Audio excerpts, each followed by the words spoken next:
Saya mengundang saudara-saudara sekalian untuk turut bersama saya masuk dalam perjalanan keseharian untuk pembentukan kerohanian kita, di mana kita akan praktek solitude, silence, stillness, and scripture reading.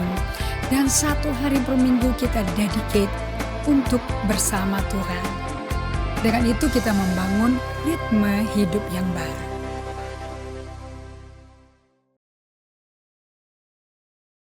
Shalom semuanya teman-teman. Wah, sudah siap semuanya untuk ikut belajar Pak sore hari ini dalam perjalanan menuju the authentic you. Apa kabar Ibu Ratna? Wow, saya sangat-sangat bersemangat nih. Lihat Ibu Ratna sudah standby, Ibu Jane Carol dari Banyuwangi juga ada standby, Ibu Rode, juga Johanna dari Banyuwangi. And juga Ibu Carup Anik dari Switzerland. You are already senang sekali. Happy Thursday juga Ibu Jane. And Anda semua sudah siap dengan catatan ya. I know saya bisa lihat Ibu Jane kalau duduk di depan Zoom sudah siap dengan semua catatannya. You are ever ready. Dengan Pak Teddy juga dari Banyuwangi kalau nggak salah ya, Teddy Frederick Schultz. Kita akan mulai pembelajaran yang exciting hari ini, yang membuat hidup ini di tengah PSBB atau di tengah musim apapun deh, akan membuat Anda betul-betul hidupnya penuh sukacita dan bahagia. Karena hari ini saya mau ajak Anda dalam suatu perjalanan. Ingat ya, kekristenan adalah perjalanan. Bukan event, bukan program. Menjadi jati diri Anda yang the truth you, the authentic you. Seperti yang asli Allah bikin. Halo, mari kita akan satu dalam doa supaya Anda semua bisa menerima dan mengundang Roh Kudus untuk menjadi guru kalian. Terima kasih Bapa yang terkasih.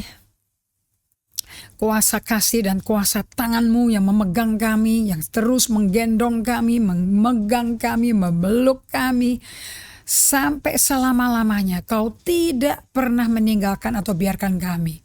Roh Kudus, ajarkan kami bagaimana hidup dengan kebiasaan habit of knowing, mengetahui, sadar akan penyertaan hadirat Allah setiap saat, setiap momen, setiap waktu, setiap hari, setiap bulan, setiap minggu, setiap detik, setiap saat.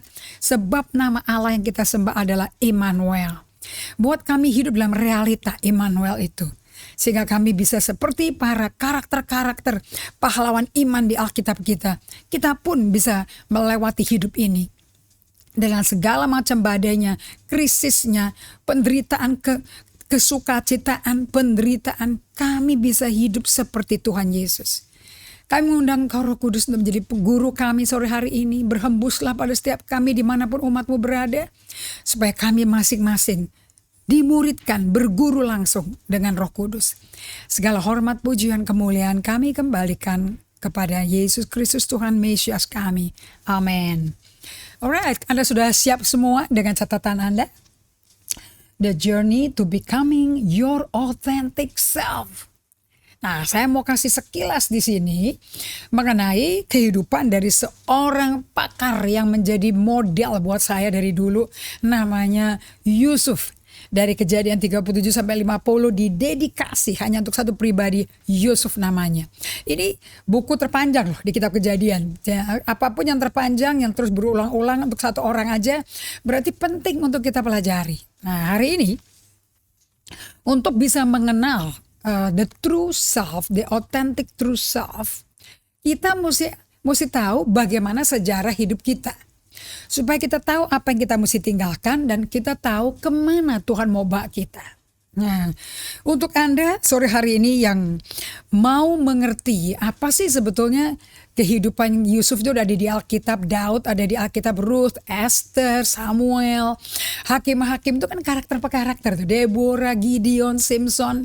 Nah, ini kalau satu persatu dibahas Rasul Paulus, Rasul Petrus, Yakobus, surat kepada pribadi Filemon, kepada Apolos, kepada pribadi-pribadi yang disebut namanya. Ternyata saya baru tahu bahwa kehidupan mereka itu ditulis buat kita sesuai Roma 15 ayat 4 sebagai pembelajaran untuk mengerti cara mengalami transformasi rohani. Dan itu bukunya, surat-suratnya Paulus, Pak Petrus, dan Yohanes, itu isinya apa sih sebetulnya? The process untuk mengalami transformasi rohani. Prosesnya namanya, nggak ada di Alkitab loh, nggak pernah ditulis. Spiritual formation, pembentukan rohani. Lah kita semua kan udah ada bentuk yang modelnya kayak begini. Kayak saya seperti ini, kemudian Hitler seperti apa, Musa seperti apa, udah ada formnya. Tapi perlu mengalami transformasi, di mana rohaninya mengalami formasi baru. Nah, itu disebut sebagai pembentukan atau membuat murid atau pemuritan. Nah, itu baru sejati pemuritan kayak begitu. Dari dalam efeknya ke perilaku. Jangan perubahan dari luar. Perilaku kok disuruh berubah. Nggak bisa kalau dalamnya nggak berubah. Oke. Anyway, so jadi kalau Anda mau betul-betul mengalami spiritual transformation, perubahan transformasi kerohanian, ini sebetulnya bicaranya kalau Anda terus baca satu persatu, buku per buku, surat per surat dari Rasul Paulus kepada semua jemaat yang dia bangun, mulai dari Kisah Para Rasul sampai terakhir ya dia meninggal di Roma. Intinya tuh cuman pembentukan karakter. Nah, itulah proses spiritual formation. Tidak disebut tapi isinya proses semua. Nah, untuk bisa mengerti hal ini, Anda itu mesti tahu pola-pola bagaimana kita dibesarin di keluarga kita. Apakah kita masih membawa pola-pola yang berdosa sampai sekarang? Kalau iya, kalau nggak diputuskan, nggak di break free, kita nggak sampai merdeka dari itu, kita akan bawa koper-koper masa lampau, berat. Sehingga spiritual formationnya, untuk menghasilkan spiritual transformation, seperti Roma 12 ayat 2 katakan, jadi susah. Namun tidak mustahil. Nah, karena dengan pelajaran sore hari ini semuanya bisa ngalami. Okay? Spiritual formation saya belajar dari Dallas Willard is about you alone with God. Mengenai perjalanan pengalaman hidup Anda sendiri dengan Tuhan yang dampaknya dengan sesama dan dengan dirimu sendiri. Okay? So love God, love people, seperti love yourself. 3 faktor ini. So, kita akan belajar bagaimana break free dari kehidupan yang menghancurkan, tendensinya tendensi kecenderungan yang buruk kok diwarisin, dan tapi kita nggak sadar sampai kita dengerin dari keluarga-keluarga yang kita ambil informasinya. Dulu orang tuaku kayak apa, oma opaku kayak apa, orang tuanya oma opaku kayak apa. Nanti kita bisa lihat dari kejadian-kejadian yang disingkapkan dan kita kumpulin, kita melakukan yang sama. Nah, bagaimana kita bisa patahkan semua ini, pola-pola yang destruktif dan berdosa ini? Bagian kita untuk ini dapat terjadi, supaya kita menjadi pribadi yang unik sesuai karya Tuhan, bagiannya kita adalah kita mesti jujur dengan kondisi keluarga kita. Dengan Anda nggak bahagia, nggak puas di rumah tanggamu sendiri yang sekarang, cukup menjelasin kok bagaimana orang tua kita masing-masing dibesarkan. Dan oleh siapa? Neneknya, orang tuanya lagi. Yang tidak lain adalah oma opa kita, betul? Nah, kalau kita jujur bahwa dampak orang tua nenek moyang kita itu ada di kita. Oke? Dan budaya dunia saat ini dan budaya keluarga kita itu ada di bawah sama kita.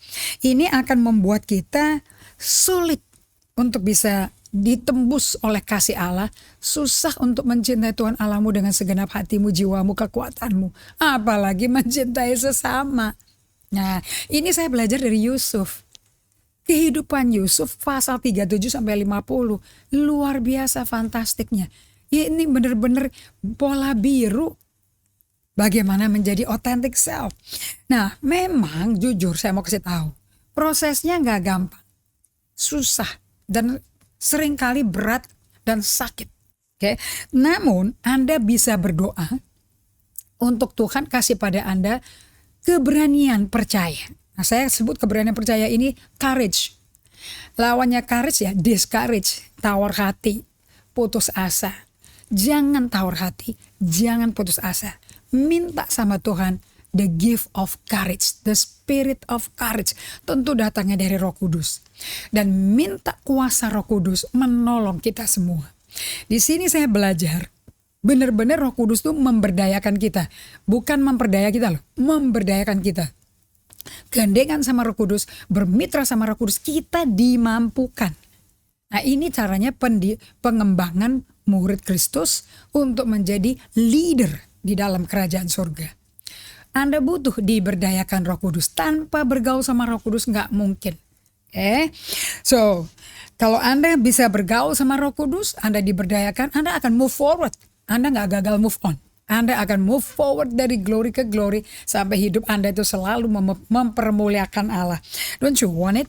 Dan satu-satunya pribadi yang Anda mesti fokus di dalam perjalanan ini, there is one person yang Anda mesti fokus dalam hubungan intim tiap hari, namanya Yesus.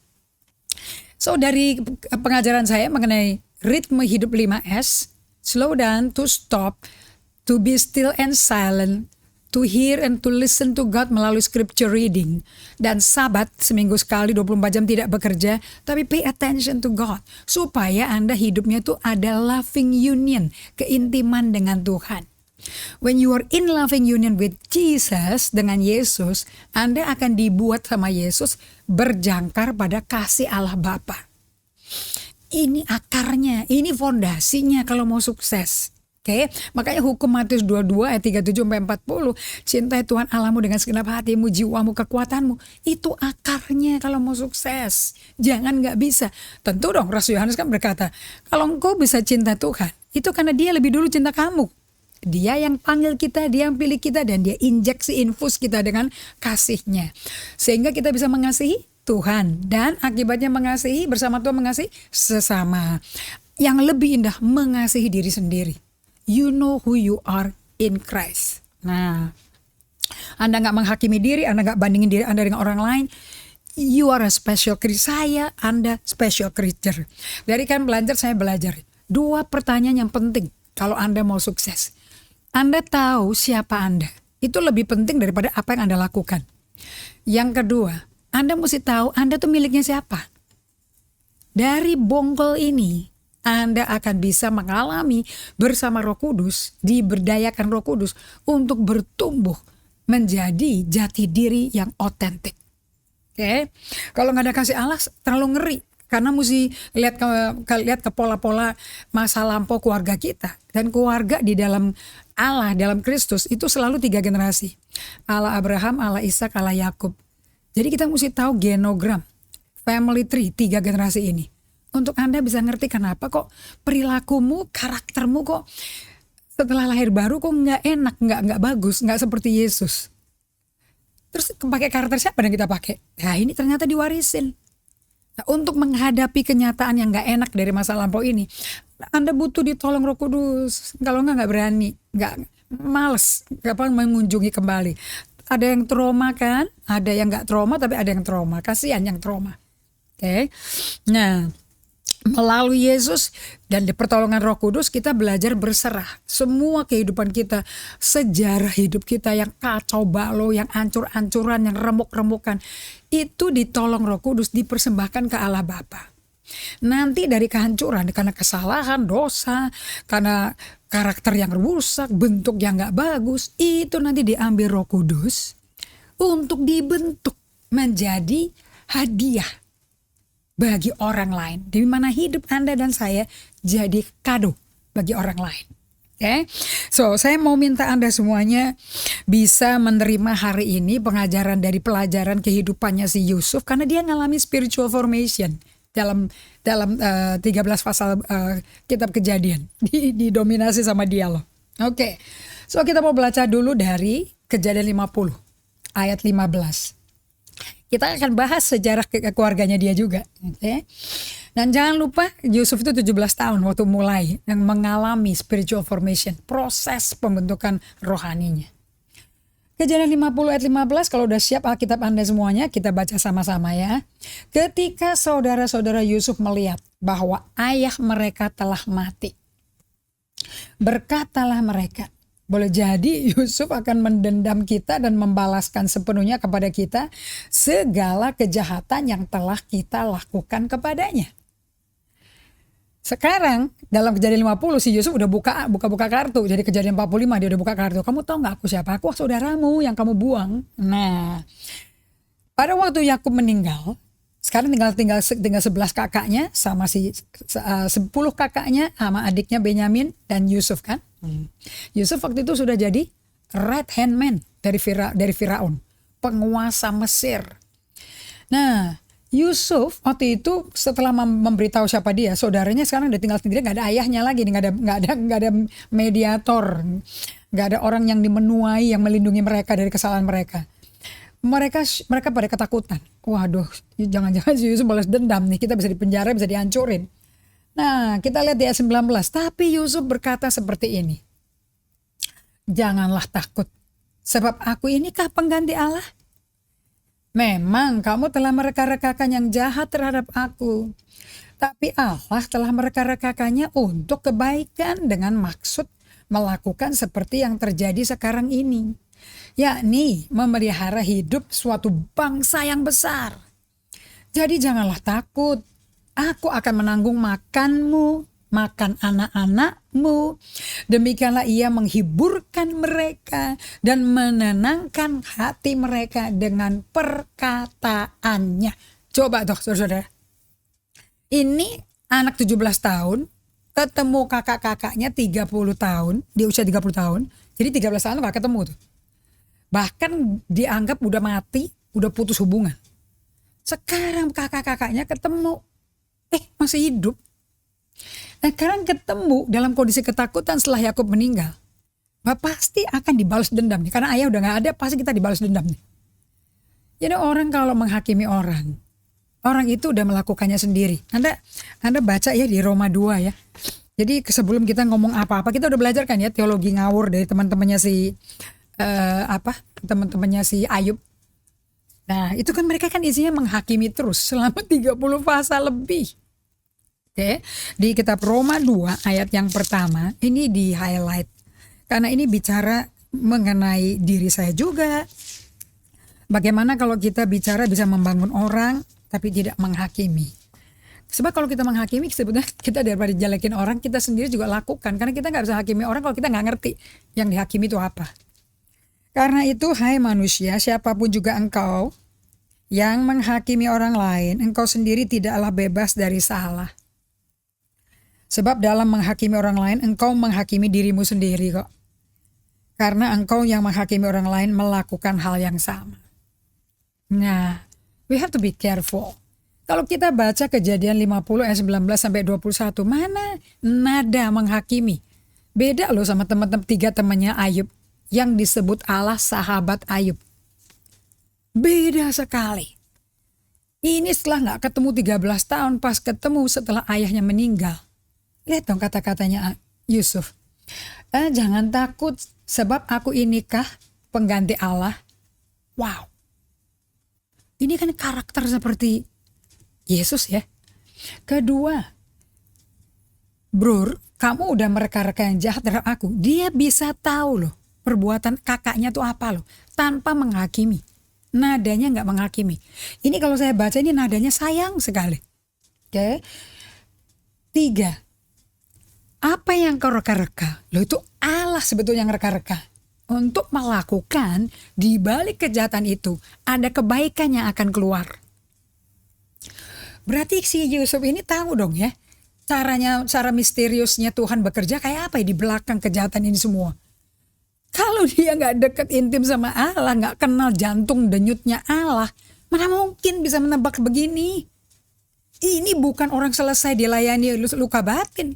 Ini orang berubah menjadi pribadi otentik yang menggambarkan pribadi Allah. Allah tuh ada di Yusuf. Karena dia gak balas kejahatan dengan kejahatan. Dia ampuni orang yang jahatin dia. Atau orang yang bikin kita kesel. Dia ampuni. Dia bahkan mengatakan kejahatan yang kau rancangkan itu baik, membawa kebaikan bagi saya. Aku tahu, Allah yang kasih tahu. Karena aku kerja sama Allah. Dengan maksud melakukan seperti yang terjadi sekarang ini. Sekarang ini apa? Kakak keluarga besarnya dia kan semua ada di Mesir sekarang. Gak ada satu yang akan terlantar gak punya makanan, minuman, gak punya rumah, gak punya tempat tinggal. Gak ada. Lihat nanti. Bahwa tujuan dari kejahatan yang kereka-reka itu akan memelihara suatu bangsa yang besar.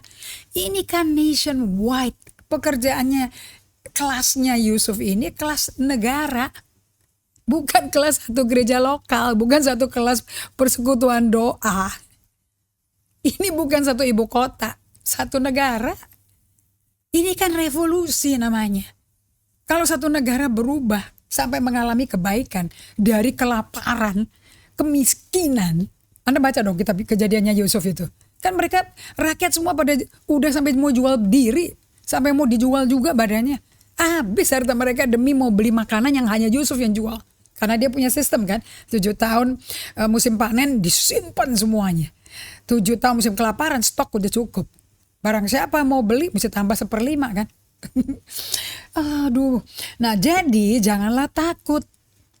Aku yang akan nanggung makananmu kok. Lihat nih, material, financial, emosional dijamin sama Yusuf. Kamu gak usah takut loh. Aku akan tanggung makananmu, makanan anak-anakmu. Demikianlah Yusuf menghibur. Bukannya yang dikorbanin, yang perlu dihibur. Nah ini yang dikorbankan, disengsarakan, yang menderita justru dia yang menghibur, yang jahatin dia. Dan aku akan hibur kamu dan menenangkan hati kamu dengan perkataannya. Jadi cara bicaranya Yusuf, kata-katanya itu calming. Kata-katanya menenangkan, membangun, menguatkan, mendorong. Tidak membuat orang jatuh, tersandung, kejungkel, hancur loh. Nah, kalau saya mau tanya pada Anda, ini Kejadian 50 ayat 19-20. Ini transformasi bukan? This is transformation. Ini orang ngalami spiritual transformation. Nah, oke. Sekarang kita mau lihat latar belakang daripada si Yusuf sebenarnya. Nah, Yusuf ini lahir di keluarga yang ditandai dengan kehancuran, dengan kesedihan, bohong, iri, dengan banyak bisik-bisik, banyak rahasia-rahasia, banyak pengkhianatan. Nah, itu ciri-ciri keluarga Yusuf. Anda latar belakang keluarganya kayak apa? Oke, kita baca ya, latar belakang keluarga Yusuf. Oke, dia dibesarkan di tengah 4 pernikahan bapaknya. Ya dong. Kan kalian Malaya tuh dapat Rachel menunjukkan Malaya terus dengan siapa itu? Dengan budak apa? Dengan pembantu-pembantunya kan? Dibesarkan di tengah 4 perkawinan ayahnya. Hubungan suami istri orang tuanya penuh drama, penuh politik, penuh iri hati, kompetisi antara istrinya, banyak manipulasi, banyak kebencian, kelelahan, tidak normal. Kalau Anda mau tahu, baca aja tuh kitab perkawinan daripada si Yakub tuh. Nah, setiap nama dari 10 anak pertama, 10 ya? Oke, 10 anak pertama, kan namanya itu kan dari macam-macam istri ya. Itu kan namanya kan diberikan oleh Lea. Bagaimana dia ngalami apa, perasaan kayak apa, itu nama anaknya itu. Oke. Kemudian dibesarkan dengan pengkhianatan dan iri hati. Penuh kerahasiaan, kehancuran hati, sedih yang berat, perlakuan kakak-kakaknya, semua kakak tiri ya, dari 4 macam pernikahan itu. Sepanjang 13 tahun, 10-13 tahun lah, dari masa mudanya Yusuf, itu penuh kepahitan, penuh penderitaan, penuh sakit hati, remuk hatinya. Oke, Anda yang punya latar belakang kayak begini, tenang aja dulu, tenang ya. Dan Anda coba di screenshot, ini aku sama nggak? Putus hubungan total dari keluarganya, dari ayahnya, perasaan rejection, tertolaknya dalam sekali di Yusuf. Oke. Alami kedukaan dan kehilangan hubungan kasih sayang dengan ayahnya. 17 tahun itu teenager lah saudara, remaja. Sangat-sangat rapuh dan rentan. Itu identitas belum kebentuk loh. Tapi kalau baca si Yusuf, dia kebentuk identitasnya. Sudah. Dia alami kedukaan, kehilangan hubungan kasih sayang orang tuanya, terutama ayahnya. Karena dia kan anak kesayangan Yakub. Ya, Yusuf itu anak kesayangan Israel. Anda baca Kejadian 32 ayat 28. Udah gitu dikhianati, dipenjara karena pemfitnahan kakaknya sendiri. Bahkan tujuannya mau dimatiin loh, mau dibunuh. Kedukaan dan kehilangan nama baik. Ngomong mengenai kehilangan-kehilangan. Ini anak dari 17 tahun sampai 30. Kehilangan segala-galanya. Kehilangan masa muda, kehilangan kasih sayang, kehilangan pertumbuhan menuju kedewasaan. Dia sendirian. Dibuat jadi budak. Nah, padahal dia kan keturunan dari Abraham. Kenapa jadi budak? Nah, kita belajar mengenai kehidupan si Yusuf ini. Di tengah kehancuran dia dan kekecewaan yang dalam sekali. Anda pakai sepatunya Yusuf ya sore hari ini. Yusuf itu punya kemampuan yang luar biasa. Nah, ini yang saya soroti.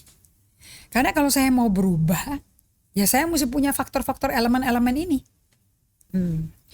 Namun Yusuf memiliki kemampuan untuk being aware, menyadari, dan dia mengamati total kehadiran dan keberadaan, the being and the presence dari tangan Allah yang perkasa, yang memeluk dia, gendong dia dengan kasihnya yang tidak berkesudahan. Kalau kasih Allah berkesudahan, jadi pas-pasan gitu, nggak kuat saudara-saudara. Kasih dengan seseorang, katanya Allah di kitab Kidung Agung, kasih cinta itu sekuat maut. Nah, cintanya Allah kepada Yusuf sekuat maut, cintanya Yusuf kepada Allah sekuat maut. Ini kelihatan dari hasil pembicaraannya dia. Nah, kok dia bisa sih menyadari dan bisa benar-benar mengamati dan kehadiran dan keberadaannya dalam pelukan kasih Allah Bapa. Ini gimana sih, saudara-saudara? Nah, ya, dia ngomong seperti ini nih. Dari mana kok saya tahu itu? Ya, dari Kejadian 50 yang dimana dia ngomong, Kak, memang kamu mereka-reka yang jahat loh terhadap aku. Dengan dia ngomong, kamu tuh reka-reka, udah tahu di depan hidung dia, di depan mata kepala dia, ini penjahat ulung yang mau ngambil nyawa dia. Dia bisa kalem, dia bisa tentram, bisa tenang, dan dia bisa berkata, kamu mereka-reka yang jahat memang. Jadi dengan kata-kata ini aja, si Yusuf itu mampu mengafirmasi kepada kakak-kakaknya bahwa Allah Bapa itu selama ini telah memimpin dia dengan cara yang misterius banget deh. Masuk ke dalam tujuan Allah melalui perjalanan yang penuh kegelapan dan ketidakjelasan. Ini loh yang namanya authentic faith, iman sejati yang genuine ya kayak gini. Bisa berjalan dalam kegelapan, lembah kegelapan, dalam lembah kekelaman, ketidakjelasan. Nah, bukankah kita semua maunya ada kejelasan? Ini dibawa ke Tuhan yang ke tempat yang gak ada kejelasan sama sekali. Well, dia gak tahu Tuhan mau bawa dia kemana. Berapa lama, gak tahu. Arahnya kemana, gak dikasih tahu. Tapi dia tahu dan tahu. Dia ada berada dalam pelukan tangan Allah yang besar yang memeluk dia, yang mengasihi dia dengan kasih tanpa syarat, tanpa batas. This is just so amazing. Ya, nah sekarang saya mau Anda bisa mengobservasi seperti Yusuf bisa observasi kebesaran, kehadiran kasih Allah. Kita ini banyak yang menjadi dingin, murtad, jadi apatis sama Tuhan di tengah penderitaan dan kesengsaraan. Kenapa? Karena nggak sadar akan kehadiran Allah. Harus nyanyi lagu yang syahdu, harus hadir di ibadah gereja, baru kerasa katanya. Loh, yang Tuhan mau itu bukan keberadaan hadirat Tuhan di ibadah bersama-sama di gedung yang dipanggil sebagai pertemuan gereja. Tuhan mau kita menyadari kehadiran dia setiap hari. Mau di kamar mandi, mau lagi masak, mau lagi ngepel, mau lagi nyapu, lagi ngatur kebon sama tukang kebon, membabat rumput segala macam.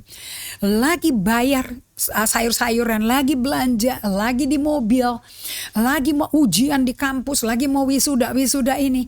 Di tengah itu semua justru Tuhan mau Anda sadar kok akan kasihnya, keintiman dengan dia. Itu adalah akar daripada keberhasilan kita mengalami spiritual transformation. Sekarang saya mau tanya sama Anda. Anda tuh kenal Allah apa enggak? Nah, kenalkah Anda dengan Allah Anda? Yusuf kenal loh. Dari 17 tahun. Makanya Amsal 22 ayat 6 ya berkata ya, didiklah anak muda dengan cara yang kau tahu sampai tua dia gak akan tinggalkan. Ya ini kan Yusuf ini kan menjadi anak kesayangan Israel. Israel itu kan nama barunya Yakub. Setelah dia bergumul sama manusia yaitu Allah di sungai Yabok sebelum Yakub bertemu dengan Esau. Yakub mesti mengalami transformasi menjadi pangeran Allah untuk bisa ketemu Esau, kakak kembar dia yang bencinya dan bertekad mau bunuh si Yakub karena dia licik. Karena dia ambil hak kesulungan dengan cara menipu. Walaupun hak kesulungannya itu sudah dinubuatin Allah milik Yakub. Tapi karena ikut campurnya tangan-tangannya daripada maminya Yakub, jadi berantakan. Nah, oke. Kita lanjutin di sini ya. Apakah Anda mengenal Allah Anda seperti Yusuf kenal? Pertanyaannya gampang. Kalau Anda kenal Allah itu seperti Yusuf kenal Allah, Anda bisa ngomong kayak gini nih. God is the Lord God Almighty who has all history in his grip. Allah adalah Allah Maha Kuasa yang memegang seluruh sejarah hidup kita di cengkramannya.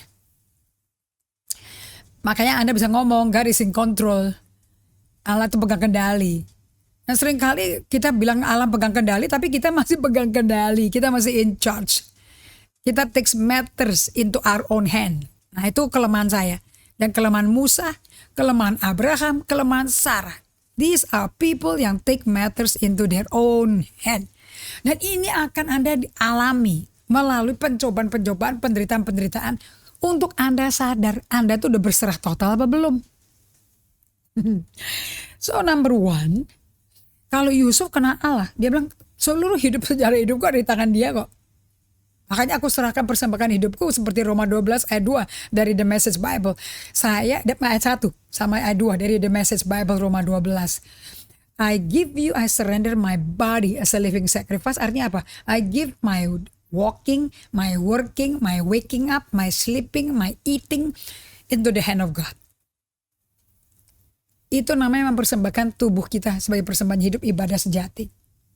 2. God is God, your Lord God who works in a hidden way to us on earth. Apakah Anda kenal Allahnya Anda? Adalah Allah yang bekerja dengan cara rahasia, misterius, tersembunyi selama di bumi. Dia lihat apa yang dia mau kerjakan di Anda, tapi Anda belum bisa lihat. 3. Kalau Anda kenal seperti Yusuf, kalau Anda kenal Allah seperti Yusuf, Yusuf itu hidupnya tiap hari itu yada dengan Tuhan.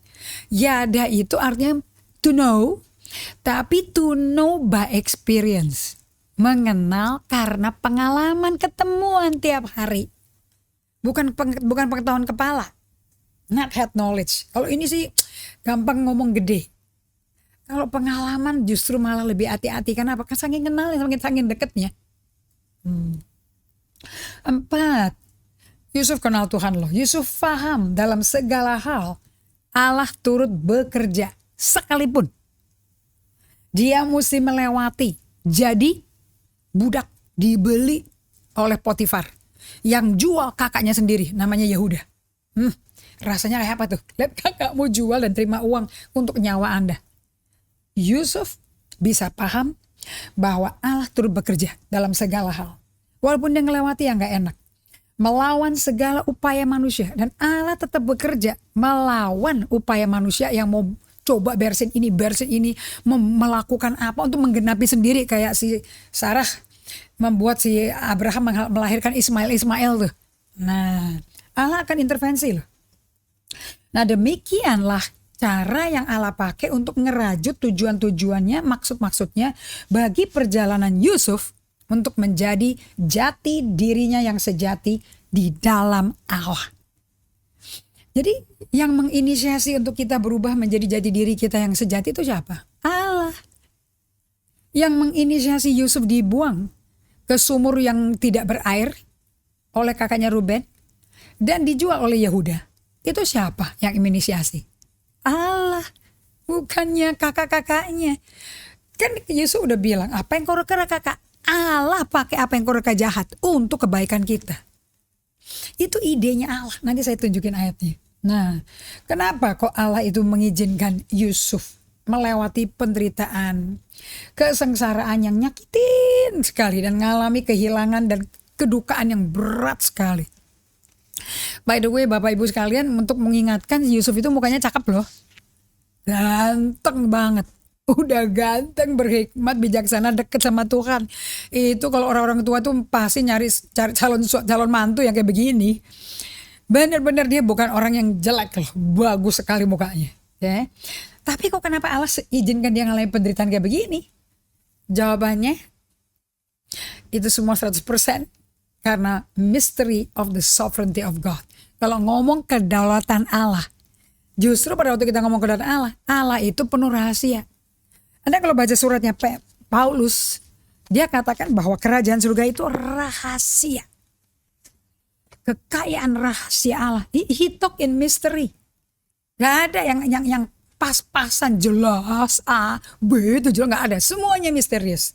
Bagaimana Anda mau bisa berhasil jadi pengikut Kristus untuk yang mengalami spiritual transformation sampai menjadi jati diri autentik kalau Anda gak punya hubungan intim sama Tuhan? No way. Kalau Anda cuma mingguan ke ibadah, mendengar lagu yang menyentuh hati langsung air mata bercucuran, Anda berkata itu urapan Allah. Enggak. Memang Anda lagi tersentuh karena jiwa Anda lagi guna-gulana.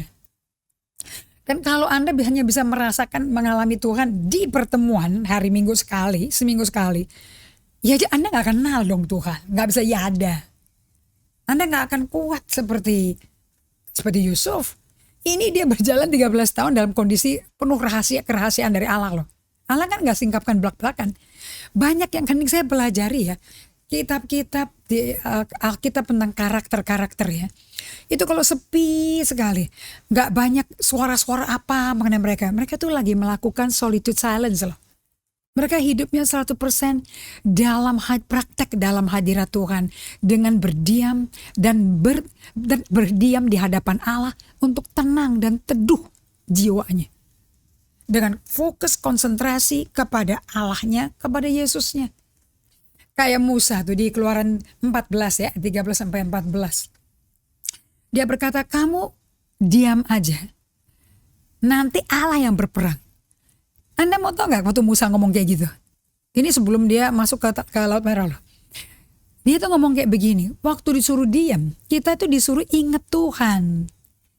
Bagaimana pikiran kita bisa teduh dan tenang? Dengan cara kita diam, fokus ke Tuhan, supaya tenang dan ingat Tuhan ada di depan Anda. Jangan ingat perbuatan-perbuatan dia. Ingat pribadinya ada di depan Anda. Dan Anda datang kepada dia atas undangan dia. Mari datang padaku kau letih lesu, beban berat. Come. Kalau engkau mendekat pada Allah, Allah mendekat pada kamu. Percaya Allah ada di depan Anda. Nah itu kalau gak dilatih tiap hari, otot emosimu gak terbentuk. Otot pikiranmu dan otot pendengaran suara Tuhan gak terbentuk. Semua yang saya lihat gagal di dalam persevering ya, ketekunan, berjalan bersama Tuhan untuk menjadi kegenapan janji Allah. Mayoritas itu orang-orang yang tidak ada otot pendengaran suara Tuhan, otot emosi, nggak ada sama sekali. Oke, nanti saya bagikan ya sebagai kelanjutan ini. Contohnya ya Simpson. Orang yang udah kelahirannya dipilih Allah, dikasih batasan, the gift of limit. Rambutmu jangan dicukur loh. Karena kamu orang Nasir. A Nazarene. Itu rahasia di mana Allah akan setia dengan engkau. If you keep your hair, God will be faithful. Itu semua tuh batasan saudara-saudara. Dan cobaan-cobaan itu adalah apakah kita setia di dalam batasan yang Tuhan berikan. Kalau otot emosi yang gak ada, ya keluar terus, babras, terabas. Sehingga bagian yang mestinya dia bukan urus, dia urus. Siapa yang suruh dia ngurusin kawin, cariin cewek-cewek Filistin, orang Timna. Terus matinya di pangkuan tukang cukur yang salah kan, si Delilah. Itu kan pelacur. Dan dia orang Filistin. Loh mestinya kan dia dikasih kuasa itu untuk ngancurin Filistin. Kok malah kawinin semua orang Filistin? Bagaimana? Kok dia gak ada self-control? Because he doesn't live kehidupan dengan ritme hidupnya yang Tuhan sudah bikin. Loving union with God itu basis akar keberhasilan kita ngalami spiritual transformation. Lihat di Yusuf. Jadi kenapa kok Allah izinkan Yusuf melewati penderitaan itu? Karena the mystery of the sovereignty of God. Karena kedaulatan Allah. Kenapa kok namanya misteri, rahasia? Sebab kita gak bisa lihat apa yang Allah bisa lihat. Ulangan 29 berkata, apa yang kau udah ngerti, kau udah lihat, aku kerjakan, kamu bisa, lakukanlah. Tapi ada bagian yang kamu gak bisa dan kamu gak ngerti. Serahkan ke Tuhan. Dan tetap bukan serahkan ke Tuhan terus angkat tangan terus bye aku tidur ya. No, tetap berjalan in step sama Tuhan sambil ngeliat dari pewahyuan ke pewahyuan yang Anda belum pernah alami sebelumnya. Nah, ingat ya, Yosua itu waktu mau masuk ke tanah perjanjian yang penuh susu dan madu, dikasih tahu bahwa tanah yang dia akan masuki, dia belum pernah lewati sebelumnya loh. Yosua pasal 3 ayat 4 Anda baca. The land that you are about to go in, is an unknown land. You've never been there before. Kalau belum pernah ke sana ya belum bisa lihat dong. Tapi kalau lihat tabut, alias itu lambang Allah sekarang, lihatnya ke Allah, paying attention, fix your attention to God, bisa kamu lihat apa yang Allah mau lakukan. But your eyes must be fixing on God. Nah kita lihat kenapa kok the sovereignty of God itu misterius, suatu rahasia. Jadi kita lihat di Roma 11 ayat 33 sampai 36. Anda ngulang-ngulang ini, ulas, cuing tiap hari, kunyah Roma 11 ini. Waduh, kalau nggak ngerti endingnya Roma 11, nggak ngerti Roma 12. Karena nggak bisa masuk Roma 12. Nah, ayat 33. Oh, alangkah dalamnya kekayaan, hikmat dan pengetahuan Allah. Sungguh tak terselidiki keputusan-keputusannya. Sungguh tak terselami segala jalan-jalannya.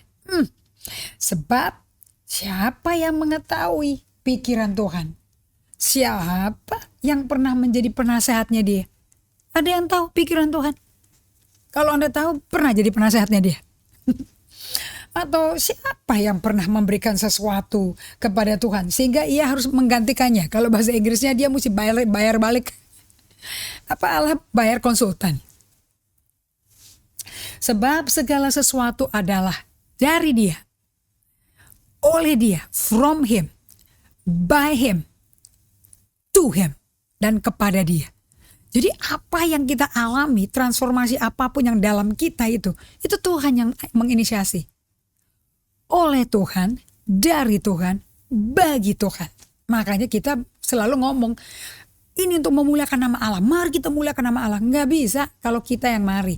Harus dari dia, oleh dia, kepada dia, dan bagi dialah kemuliaan sampai selama-lamanya.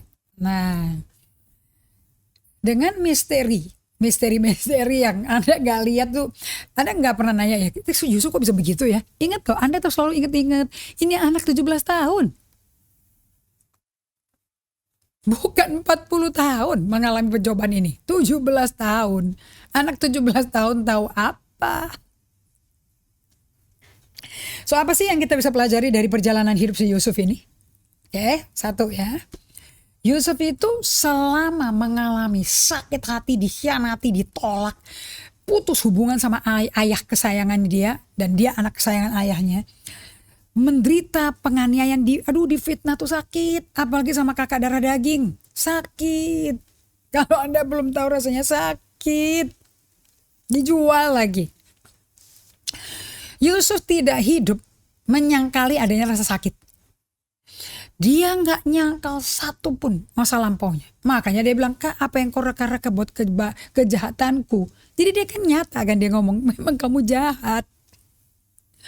Aku ngalami semua kejahatanmu. Cuman dia nggak pakai simpo lagi, dia nggak pakai kalkulator, hitung-hitungan dan mau balas dendam, mau ajar dia supaya dia nggak ngudek, supaya kakaknya nggak ngulang lagi. Nggak ada. 100% dia serahkan penghakiman pada Allah Bapa, nggak ke tangan dia.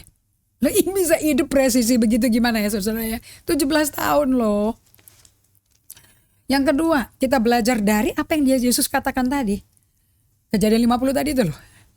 Yusuf percaya total akan kebaikan dan kasih Allahnya. Dia tuh tahu Allah tuh baik di tengah perjalanannya. Makanya Anda baca deh, di Mazmur ada muncul loh tentang Yusuf. Cuman sekali. Nggak ada tuh mengenai keluhan, kepahitan, benci. Nggak ada tuh. Sampai mendarah-darah gitu nggak ada sama sekali. Yusuf percaya total pada kebaikan dan kasih Allahnya. Dalam kondisi terburuk pun dia tahu Allah Bapa kasih sayangnya memenuhi, menyelimuti dia. Aku nih hidup dalam kasih sayang Allah. Dia gak pusing sama kepala penjara, sama tahanan lain. Makanya dia mesti bisa kabur loh dari penjara setelah difitnah oleh istrinya Potifar. Padahal si Potifar yang ngubur-ngubur dia yang gak mau. Sebab dia gak mau berdosa pada Allah dan kepada tuannya. Tuannya lebih percaya kata-kata istrinya. Jadi di marah sekali, tuannya dibuang dia ke penjara. Nah, di tengah-tengah ngalami kayak gitu, dia gak bela diri. Jubahnya si Yusuf ada di tangan istrinya si Potifar. Mau kurang bukti apa tuh? Dia tetap percaya Allah sayang dia. Kemudian Yusuf kok bisa ya, seperti Ibrani 4 ayat 1 sampai 12. Kok bisa ya dia berhenti dalam perhentian Tuhan. Alias bahasa Inggrisnya, dia bisa rest di dalam kasih dan kuasa Allahnya. Dia tenang, kalem. Berarti ada kasih Allah dong. Saya baru baca lagi ya Roma 5 ayat 1 sampai 5. Bahwa hidup ini sebagai orang Kristen kalau mau berhasil, Sakarya 9:12 juga ngomong, kalian boleh nggak jadi orang tawanan masalah hidup. Anda bisa terpenjara dengan trauma masa lampau. Jangan pernah hilang pengharapan. Yang kita punya untuk move on cuman pengharapan. Nah kemudian di Roma 5 ayat 5, Paulus ngomong gini pada jemaat Romawi yang mengalami aniaya karena iman mereka. Tahu nggak di dalam Roh Kudus tuh ya nggak ada kekecewaan. Karena kasih Allah dicurahkan dalam hati kita oleh Roh Kudus. Jadi apa sumber kita punya pengharapan? Kalau kita secara realita hidup mengalami kehadiran Tuhan dan mengecap kasih Allah. Bukan di khotbah, bukan di amin-aminin dari ayat, ngalami. Nah untuk Anda melakukan ini, Anda mesti dengerin pelajaran saya dari awal Babes tadi 2020 sampai sekarang. Di mana Anda mesti belajar yang namanya hidup SS awalnya. Dari 2S sampai 5S sekarang. Slow down, to stop, to be still and silent before the Lord, to hear God melalui scripture reading, and sabat. Nah Yusuf hidupin itu. Kalau Musa udah kelihatan banget. Nah, yang keempat, Yusuf itu gak menolak loh memori-memori yang horor-horor masa lampau dia.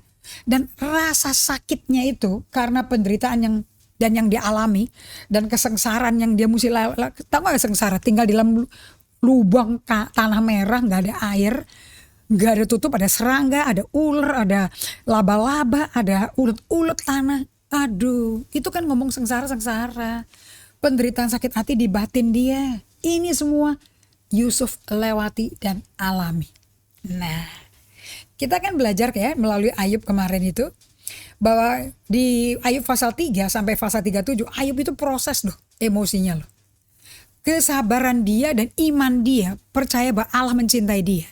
Dan bahwa Ayub itu tidak berdosa di mulutnya, cuman tahan 2 pasal. Habis itu jebol. Dia kutukin hari kelahiran dia. Kemudian disanggah sama teman-temannya, dia sanggah balik ngomong mengenai Allah begini. Sampai Allah muncul dalam badai loh. Kamu tuh ngomong apa? Waktu aku bikin langit kamu di mana? Aku bikin daratan samudra kamu di mana? Lu bisa ngomong apa mengenai aku? Wow. Di belajar kita di kitab Ayub, kita belajar, saya ajarin Anda apa? Proses kedukaan itu dengan meratap, doa meratap, keluarin suaranya. Justru emosi sakit, emosi ngamuk, emosi sedih mesti keluar, dan Anda mesti dengerin suara emosimu itu. Saya belajar dari Henry Nouwen, kalau Anda nggak bisa mengerti perasaanmu, Anda nggak akan ngerti perasaan orang lain, alias nggak bisa empati. Terutama yang nggak mau menghadapi penderitaan saking perihnya, jadi menyibukkan diri. Itu lukanya masih luka basah. Dulu saya seperti itu. Ini pembelajaran hidup saya nih. Nah, di Kejadian 45 ayat 1 sama 2, dia apain nih? Si Yusuf ngapain dengan penderitaan dan kesengsaraan dia? Ayo, dia ngapain? Ayat 1 ya, Kejadian 45. Ketika itu, Yusuf tidak dapat menahan hatinya lagi di depan semua orang yang berdiri di dekatnya. Deket loh, ada orang deket nih. Dia udah gak tahan hatinya. Nah, ini Kejadian 45 pertama kali dia nyatakan siapa dia ke kakak-kakaknya. John Evans ini dulu dia khotbah kayak gini, karena saya penerjemahnya kan. Waktu Yusuf menjadi mangku bumi di Mesir, tangan kanannya Firaun. Dia kan keluar dari penjara udah di manicure, pedicure, sudah didandan loh, pakai dandanan Mesir. Pakai calak, pakai perhiasan kepalanya, pakai emas di lengan atasnya. Udah kayak orang Mesir, nggak ada yang tahu dia tuh Yahudi. Anda mau tahu nggak? Pada waktu dia masuk ke tempat itu posisi seperti itu, nggak ada orang yang kenal siapa dia loh. Waktu kakak-kakaknya datang, Yusuf kenal mereka nggak kenal Yusuf, karena penampilan Yusuf sudah seperti orang Mesir. Tapi Yusuf nggak bisa nyangkali dia kenal tuh 10 kakak-kakak yang mengkhianati dia kan. Nah, lihat di sini, dia udah nggak tahan hatinya lagi di depan semua orang yang berdiri dekatnya, lalu dia berseru, dia teriak, suruh keluar semua orang dari sini. Lalu dia bisa ngomong kayak gitu karena otoritas di dia satu Mesir, kecuali kepada istrinya Firaun. Maka tidak ada seorang pun yang tinggal bersama-sama Yusuf. Di ruangan itu tinggal Yusuf sama 10 kakaknya. Ketika dia memperkenalkan dirinya kepada saudara-saudaranya. Dan setelah itu menangislah dia keras-keras. Ini loh meratap. Sehingga kedengaran kepada orang Mesir dan kepada seisi istana Firaun. Seluruh istananya dengar, keras banget dong teriakannya. Itu dia keluarin semua kesengsaraan dan sakit dari batin yang terdalam, yang terpendam 13 tahun. Keluar semua di depan kakaknya. Dan setelah itu dia menangis keras-keras di depan kakaknya, dan sampai seluruh rumahnya Firaun itu dengar. Nah, di sini saya mau selesaikan dengan memperkenalkan pada Anda. Kenapa kok si Yusuf nangis keras-keras sampai seluruh istana Firaun dengar? Jadi dia gak malu loh. Jadi si Yusuf ini 100% diterima loh sama Firaun loh. Itu kok ditulis di Alkitab tuh kenapa? Kenapa kok sampai harus nangis keras-keras? Dan itu kok dibolehkan Tuhan? Saya perkenalkan pada Anda buku yang namanya The Cry of the Soul. Penulisnya adalah Dan Allender and Tramper Longman III. Anda mesti baca. Saya belajar dari buku ini yang mengajarkan bahwa semua emosi baik positif maupun negatif, kalau dilepasin bisa memberikan gambaran sekilas dari sifat aslinya Allah kita. Allah kita itu serupa kita loh, atau kita serupa Allah. Kalau Allah bisa menyatakan perasaan-perasaannya, kesedihan, kedukaannya, ya kita juga bisa. Nah, kebanyakan kita manusia berdosa, sukanya mengendalikan emosi negatif. Dan keinginan-keinginan yang gelap tuh, mau balas dendam, mau nyakitin, mau jegal, mau jelekin gosip lah, hoax lah. Segala emosi negatif dan kegelapan di dalam kita, dark side ya, our dark side. Itu kebanyakan kita suka nutup-tutupin dengan keagamaan. Apalagi kalau jadi hamba Tuhan. Tetapi Allah mau kita kenali kegelapan itu di dalam diri kita. Dia mau kita mengenali jeritan tangisan dari jiwa kita. Itu dia mau kita kenali dan dia mau beresin di hadapan Allah. Sampai di mata Tuhan tuh benar. Dan yang bisa beresin itu hanya Tuhan. Inisiatif hanya dari Tuhan. Kita lahir baru karena inisiatif Tuhan. Kita tetap selamat karena inisiatif Tuhan. Kita sampai menjadi mempelai Kristus karena inisiatif Tuhan. Gak ada. Kita cuma kerja sama aja. Okay? Let me finish with this. Jadi Mulai dari Anda baca kitab Mazmur, Anda baca mengenai ratapan kitab Ayub, Anda tuh sedang diperkenalkan dengan yang namanya the cry of the soul. Ayat-ayat dalam 3 buku itu mengeksplorasi mengenai emosi-emosi hitamnya kita. Dan tempat titik-titik di mana kita bisa berubah, ditransformasi sampai bisa menghormati Allah dan dengan setia. Seperti karakter Allah setia. Kita bisa peluk seluruh kehidupan emosi kita tanpa harus sembunyi-sembunyi lagi, tutup-tutupin lagi. Alias kita jadi jati diri kita yang sesungguhnya dan kita bisa berubah. Ya kita mau berubah gimana ya kalau kita masih menyangkal-nyangkal. Tapi kalau kita plek-plek menerima kita apa adanya, saat ini kayak apa, formnya kayak apa. Dan serahkan ke Tuhan, ya Tuhan ambil dan dia akan ubah. Amin. Oke, kita akan lanjutkan di hari Sabtu ya, jam 12 ya. Supaya Anda semua itu bisa jadi Kristen seperti Tuhan mau. Oke, kita berdoa. Bapa yang mengasihi kami semua tanpa syarat, tanpa batas. Senantiasa menyertai kami waktu kami buruk atau kami lagi suci, lagi kudus. Apa kami lagi tengah-tengah dalam perjalanan yang kacau. Kau tetap sayang sama kami. Kau tidak bisa menyangkali kami atau membiarkan kami. Memang berat bagi manusia mencintai kami, tapi Engkau gak bisa gak cinta kami. Buat kami semua murid-murid-Mu sore hari ini mengalami ini Tuhan secara pribadi. Tolong Roh Kudus. Dan buat kami berani menghadapi kenyataan kegelap, emosi gelap kami ini. Dan kami percaya Kau bisa pakai ini untuk membawa kemuliaan bagi nama-Mu. Thank you Lord. Di dalam nama Yesus kami berdoa. Amin. Oke. Saya berdoa Anda semua belajar sore hari ini. This is getting deeper ya. Lebih dalam dari apa yang saya bagikan dari kitab Ayub.